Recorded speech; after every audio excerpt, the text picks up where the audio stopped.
Saw it on screen just earlier. Here's SOS, someone who this season has been having a really tough time despite being one of the better Zergs to come out of 2013, especially towards the end there. He was looking really, really solid, but he's 0-3. His Pro League total results in Brood War are pretty solid. He hasn't played as many games as say, Cal or Stork or Flash, but he's definitely a player coming out of Brood War doing well towards the end of his Brood War career. But a lot of people would, if they haven't looked at any of the Pro League results, laugh at anybody who said that Dream might take this win. But right now, with how well Dream's been playing and also how poorly SOS has done in Pro League, I think it's reasonable to expect that Dream might be able to take this out here, on Yunsu especially. Or I mean on Bel'Shir, excuse me. Yeah, it really just changes from week to week how these players are playing in the here and now. Dream playing very well, SOS not being up to his full potential. We can see an upset here. Yeah, definitely so. Players seem to be ready. The lobby's up and set. Dream not looking nervous. SOS, on the other hand, looking like he might be a little bit. Trying to meditate, trying to get himself pumped up and ready. Dream just using his hot pack there, getting ready. Players are going to go ahead and start the game. Let's do it. SOS versus Dream on Bel'Shir-Vestige.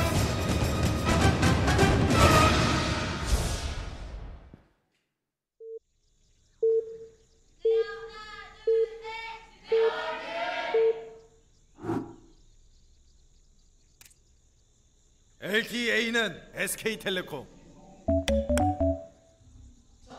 Up here in the top left, we have the red Protoss representing JINAIR Green Wings. This is SOS.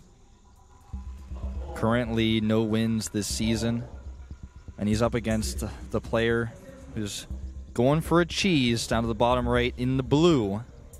I don't know, Wolf. Like we might actually get out of here really, really fast. All these players going for really fast builds here.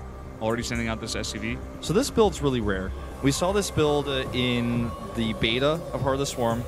It was giving Zerg players more trouble than it was Protoss's. It's the 8-8-8 Reaper build, where you make your supply depot on 8, your gas on 8, as well as your barracks on 8, as far forward as you can. In this case, he's going to go all the way into his opponent's main base, probably studying that his opponent does not scout early most of the time. Most Protosses are not pylon scouting, of course, in this matchup right now.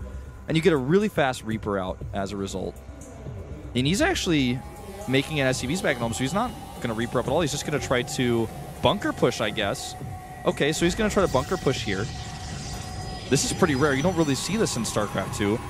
In Wings of Liberty, before they changed it so that you could, before you had to build a supply depot before your barracks, you could still barracks supply, also known as BBS, in StarCraft 1, and do builds like this and float the barracks into the main, for example. But because of that supply depot change, hardly anybody does this anymore. And I guess he's just going to try to bunker push it. This is kind of crazy. This is definitely very different. Like you mentioned before, this could definitely be just, you know, really good study by Dream on SOS's builds. Maybe he sees that he doesn't like to scout around his base at all. Maybe even on this map, you know, two-player map, he can just get right in there and get that barracks down, make sure he has it right in the opponent's base. And he's starting that first bunker. It's going to complete very soon, getting those Marines out very slowly, but surely. There's no way you can stop this bunker from finishing, right? It's already, the Marine's already tight-walled behind it, which is because this placement is perfect. Now we can just bounce his Marine to forward and start a bunker right in his face. I mean, literally. And then use the bunker, the second one, to fall back to. It's going to be basically impossible for him to stop this bunkering. There's only one pylon powering this gateway. He made his second pylon behind his mineral line.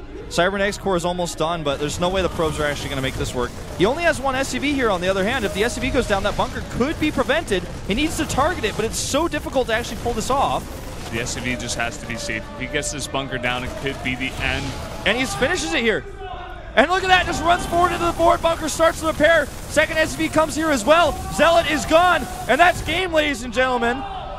That's game. Pulling all the SCVs here. He's going to have that bunker right in his face. Has the mule back at home with GG. Dream takes a win.